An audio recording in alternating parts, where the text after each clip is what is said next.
ಆತ್ಮೀಯ H 16 news ಅಥವಾ J ಸಿದ್ದರಾಮಯ್ಯಗೆ ಸ್ವಾಗತ. ನಾನು ನಿಮ್ಮವ MI ಅಥವಾ ಮಲ್ಲಪ್ಪ ಚೋತಾವರ್. ಆತ್ಮೀಯರೇ,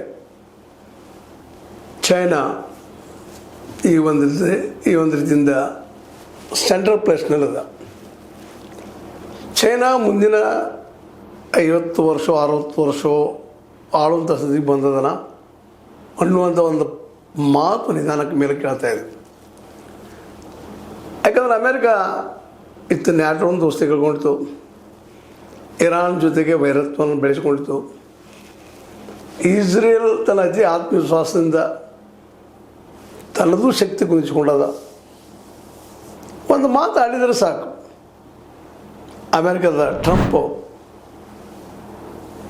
ನಿಮ್ಮಲ್ಲಿ ದಾಳಿ ಮಾಡ್ತೀನಿ, ನೀವೆಲ್ಲಿ ಪರಮಾಣು ಬಾಂಬ್ ಹಾಕ್ತೀನಿ ಅಥವಾ ಮತ್ತೇನೋ ಬೆದರಿಕೆ ಹಾಕಿದ ತಕ್ಷಣ ಮೌನಕ್ಕೆ ಜಾರಬೇಕಾಗಿದ್ದಂಥ ಇರಾನ್ ಪ್ರತಿಕ್ರಿಯೆಯಾಗಿ ಮತ್ತೆ ಲೇಟ್ ಸಹಿತಿಲ್ಲ, ಅದ್ರ ಬೆನ್ನ ನೂರಾರು ಕ್ಷಿಪಣಿಗಳನ್ನು ಹಾರಿಸಿ ಇಸ್ರೇಲನ್ನು, ಅಮೇರಿಕ ನೆಲೆಗಳನ್ನು, ಅಮೇರಿಕೆಯ ಕಂಪ್ನಿಗಳನ್ನ ಬಡಿದು ನೋಡಿದರೆ ಇರಾನ್ ಅಂತೂ ನಾನಂತೂ ಸಾಯ್ತೀನಪ್ಪ, ನನ್ನ ಜೊತೆ ನಿಮ್ಮನ್ನು ಹೋಯ್ತೀನಿ ಅನ್ನುವಂಥ ಸ್ಥಿತಿಗೆ ಬಂದು ನಿಂತಿದ್ದೀನಿ. ನೋಡಿದರೆ ಇದರಲ್ಲೇ ಅಮೇರಿಕ ಅನಿವಾರ್ಯವಾಗಿ ಹಿಂಸೆರ್ತದನ.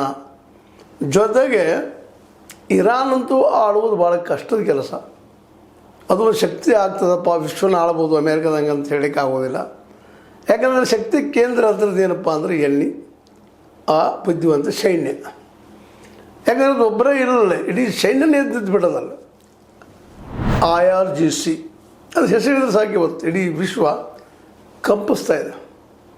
ಆ ಪ್ರಮಾಣದಲ್ಲಿ ಯುದ್ಧದ ಶಕ್ತಿಯನ್ನು ಬೆಳೆಸ್ಕೊಂಡದು. ಅದು ಬಿಟ್ಟರೆ ಮತ್ತೊಂದಿಲ್ಲ ಅನ್ನಿಸ್ತದೆ. ಮತ್ತು ಅಲ್ಲಿ ಟೆಕ್ನಾಲಜಿ ಚೈನಾದ್ದು ಅಂತೇಳಿ ಸ್ಪಷ್ಟ ಆಗ್ತಾ ಇದೆ. ಜೊತೆಗೆ ರಷ್ಯಾ ಸಪೋರ್ಟ್ ಆಗ್ತಾ ಇದೆ ಅಂತೇಳಿ ಇವತ್ತು ಅಮೇರಿಕ ಶಕ್ತಿನ ಕುಂದುತ್ತಾ ಇದೆ ಅನ್ನುವಂಥದ್ದು ಕಂಡು ಬರ್ಲಿಕ್ಕತ್ತದ. ಅಮೇರಿಕಾಗಿತ್ತ ಇತ್ತು ದರಿ ಅಂತ ಪೊಲಿ, ಹೌದು, ಅಣುಬಾಂಬ್ ಹಾಕಬೇಕು ಅಥವಾ ನ್ಯೂಕ್ಲಿಯರ್ ಬಾಂಬನ್ನು ಹಾಕಿ ಯುದ್ಧ ಸಮಾಪ್ತಿ ಮಾಡ್ಬೇಕಂತಂದ್ರೆ ಇವತ್ತು ಇಡೀ ವಿಶ್ವದಗಳೇ ಲಕ್ಷ್ಯ ಕೊಡೋದ, ಅಲರ್ಟ್ ಆಗ್ಯದ. ಎರಡನೇ ಮಹಾಯುದ್ಧ ಸಂದರ್ಭದಲ್ಲಿ ನಾವು ನೆನಪಿಸ್ಕೊಳ್ಳೋ ಸಂದರ್ಭ ಇದೆಯೇನಪ್ಪ ಅಂತಂದ್ರೆ, ಇಡೀ ವಿಶ್ವದ ಮುಖ್ಯ ದೇಶಗಳು, ಶ್ರೀಮಂತ ದೇಶಗಳು ಅಥವಾ ಯುದ್ಧದ ದೇಶಗಳು ಪೂರ್ತಿಯಾಗಿ ಸೋತು ಹೋಗಿದ್ದು ಎರಡನೇ ಮಹಾಯುದ್ಧದ ಲಾಸ್ಟ್ ಸಂದರ್ಭದಲ್ಲೇ.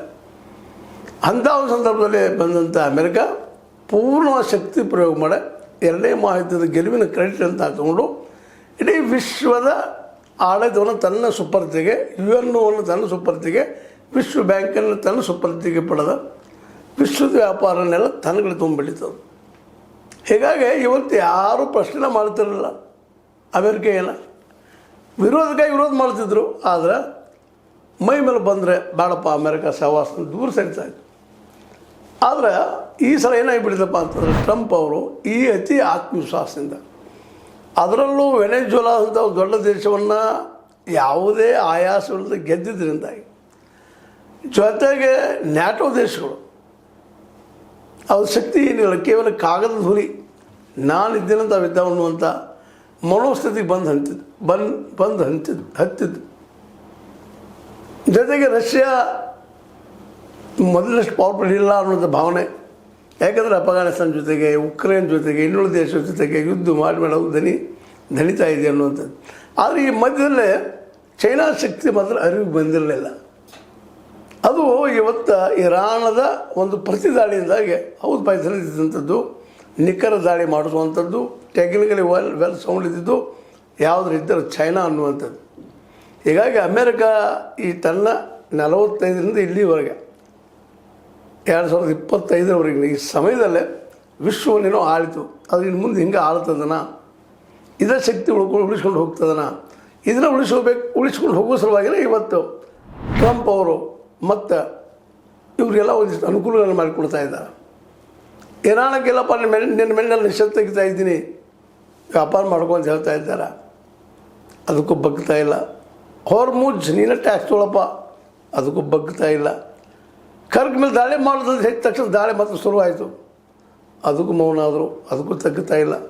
ಅಂದ್ರೆ ಒಟ್ಟಾರೆಯಾಗಿ ಇರಾನ್ ಇಷ್ಟು ಪವರ್ಫುಲ್ಲಾಗಿ ಅಲ್ಲ, ಪವರ್ ಅಂತಲ್ಲ, ಇಷ್ಟು ಪವರ್ಫುಲ್ಲಾಗಿ ಎಗರಿ ಬೀಳ್ತಾ ಇದ್ದಪ್ಪ ಅಂದ್ರೆ ಅದ್ರ ಹಿಂದಿದ್ದಂಥ ಚೈನಾದ ಬುದ್ಧಿವಂತಿಕೆ, ಅಲ್ಲಿ ಟೆಕ್ನಾಲಜಿ, ಯುದ್ಧದ ಶಸ್ತ್ರಾಸ್ತ್ರಗಳ ಪೂರೈಕೆ, ಇದು ಇವತ್ತೆಲ್ಲರಿಗೂ ಕಣ್ಣಿಗೆ ಕಾಣ್ತಾ ಇದೆ. ಇರಾನ್ ಇಂಥ ಶಕ್ತಿ ಬರಲಿಕ್ಕೆ ಸಾಧ್ಯನೇ ಇಲ್ಲ.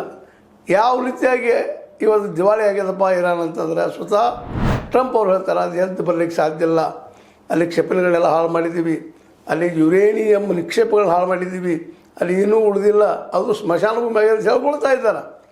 ಹಾಗೆ ಹೇಳಿದ ತಕ್ಷಣ ಮತ್ತೆ ಬಾಂಬ್ ಬೀಳ್ತಾ ಇದ್ದಾವೆ. ಇದೇನು ತೋರಿಸ್ತದಂದ್ರೆ ಇರಾನ್ ಇನ್ನೂ ಸೋತಿಲ್ಲ, ಇರಾನದ ಹಿಂದಿರುತ್ತದ ಶಕ್ತಿನೂ ಸೋತಿಲ್ಲ.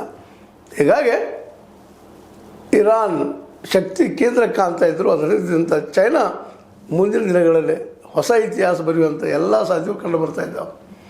ಇದು ಅರಿತಿರುವಂಥ ಟ್ರಂಪ್ ಅವರು ಅಲ್ಲಿಯ ತಿಳುವಳಿಕಿದಂಥ ರಾಜಕೀಯ ಜ್ಞಾನಿಗಳು, ತತ್ವಜ್ಞಾನಿಗಳು ಈ ಯುದ್ಧ ಮಾಡೋಕ್ಕಿಂತಲೂ ವ್ಯಾಪಾರ ದೃಷ್ಟಿಯಿಂದ ಯುದ್ಧಗಳು ಮಾಡ್ತಾ ಹೋಗಪ್ಪ ಅನ್ನುವಂಥ ಮಾತನ್ನು, ವ್ಯಾಪಾರಕ್ಕೆ ಆದ್ಯತೆ ಕೊಡಿ ಅನ್ನುವಂಥ ಪ್ರೆಷರನ್ನು ಅಲ್ಲಿ ಸ್ಟ್ರೈಕ್ ಮಾಡಿ ಟ್ರಂಪ್ರವರಿಗೆ ಹೇಳ್ತಾ ಇದ್ದಾರೆ. ಅಲ್ಲಿ ಜನ ಯುದ್ಧ ನಮಗೆ ಬೇಕಾಗಿಲ್ಲ, ನಮಗೆ ಬೇಕಾಗಿದ್ದು ವ್ಯಾಪಾರ ನೀವು ಮಾಡಲಿಲ್ಲ, ಎಲ್ಲ ಕೆಡಿಸ್ಬಿಟ್ಟಪ್ಪ ಇಡೀ ದೇಶವನ್ನು ಅಂತೇಳಿ ಮುಂಬರುವ ಚುನಾವಣೆಯಲ್ಲಿ ಟ್ರಂಪನ್ನು ಸೋಲಿಸಲೇಬೇಕು ಅನ್ನುವಂಥ ಒಂದು ಹೊಸ ವಿಂಗ ಥರ ಆಗಿಬಿಟ್ಟದ. ಯಾಕಂದರೆ 80-90 ಲಕ್ಷ ಜನ ಸ್ಟ್ರೈಕ್ ಮಾಡ್ತಾರೆ ಸಣ್ಣದಲ್ಲ ಅಮೇರಿಕಾದಲ್ಲಿ. ಯಾಕಂದರೆ ಜನಸಂಖ್ಯೆ ಕಡಿಮೆಲೆ, ಆದರೆ ಎಲ್ಲರೂ ಬುದ್ಧಿವಂತರು, ತಿಳುವಳಿಕೆ ಬುದ್ಧಿವಂತರು, ಜಗದ ವ್ಯಾಪಾರಿಗಳೆಲ್ಲವರು. ಇಂಥ ಒಂದು ವ್ಯಾಪಾರಿಗಳು ಇವತ್ತು ಈ ಯುದ್ಧ ಮಾಡೋಕ್ಕಿಂತಲೂ ವ್ಯಾಪಾರ ಮಾಡೋದು ಉತ್ತಮ. ಯಾಕಂದರೆ ಪ್ರತಿ ವರ್ಷವೂ ಟ್ರಿಲಿಯನ್ ಗಟ್ಟಲೆ ಲಾಭ ಮಾಡ್ಕೊಳ್ತಾ ಇತ್ತು ಈ ಅಮೇರಿಕ. ಯಾರಿಂದ? ಈ ಮಧ್ಯ ಏಷ್ಯಾದ ಅಥವಾ ಕೊಲ್ಲಿ ರಾಷ್ಟ್ರಗಳ ಎಣ್ಣೆಯಿಂದಾಗಿ. ಅದು ಇವತ್ತು ಕೈ ತಪ್ಪುವಂಥದ್ದು. ಪೆಟ್ರೋ ಡಾಲರ್ ಬದಲಾಗಿ ಪೆಟ್ರೋ ಯಾನ್ ಬರೋದನ್ನು ಸೂಕ್ಷ್ಮವಾಗಿ ಗಮನಿಸಿದಾಗ ಇದಕ್ಕಿಂತ ಮೀರಿದಿನ ಬೇರೆದು ಆಗಬಹುದು ಅನ್ನೋ ಲೆಕ್ಕ ಇರುವುದರಿಂದಾಗಿ ಇವತ್ತು ಅಮೇರಿಕ ಇದ್ದಿದ್ದು ಒಂದು ಹೆಜ್ಜೆ ಹಿಂಸರದ ದೋಸ್ತಿ ಮಾಡ್ಕೊಳ್ಳಿಕ್ಕೆ ಪ್ರಯತ್ನ ಮಾಡ್ತಾಯಿದೆ. ಅದಕ್ಕೆ ಕಾಲಕ್ಕೆ ಅದ ಮೇಲೆ ಬೆದರಿಕೆ ಹಾಕುವಂಥ ಪ್ರಯತ್ನವನ್ನು ಮಾಡ್ತಾ ಇದರಲ್ಲಿ ಎಷ್ಟರ ಮಟ್ಟಿಗೆ ಅವರು ಯಶಸ್ವಿ ಆಗ್ತಾರೆ ಅನ್ನೋದು ಬೇರೆ ವಿಷಯ. ಆದರೆ ಇರಾನ್ ಮಾತ್ರ ಯಶಸ್ವಿ ಆಗ್ತಾರೆ ಅನ್ನೋದು ಈ ಸಂದರ್ಭದಲ್ಲಿ ಗಮನಿಸಬೇಕಾದ ವಿಷಯ ಆಗಿದೆ ಅಂತ ಹೇಳ್ತಾ, ಇದು ನಿಮಗೆ ಲೈಕ್ ಆಗಿರ್ಬೋದು. ಲೈಕ್ ಮಾಡಿ, ಶೇರ್ ಮಾಡಿ, ಕಮೆಂಟ್ ಮಾಡಿ, ಜೊತೆ ಸಬ್ಸ್ಕ್ರೈಬ್ ಮಾಡಿ. 16 ನ್ಯೂಸ್ ಅರ್ಥ ತಿಳಿಸಿದಾರಾಗೋದು ಸತ್ಯದ ಕೈಗಿರಲಿ. ವಂದನೆಗಳು.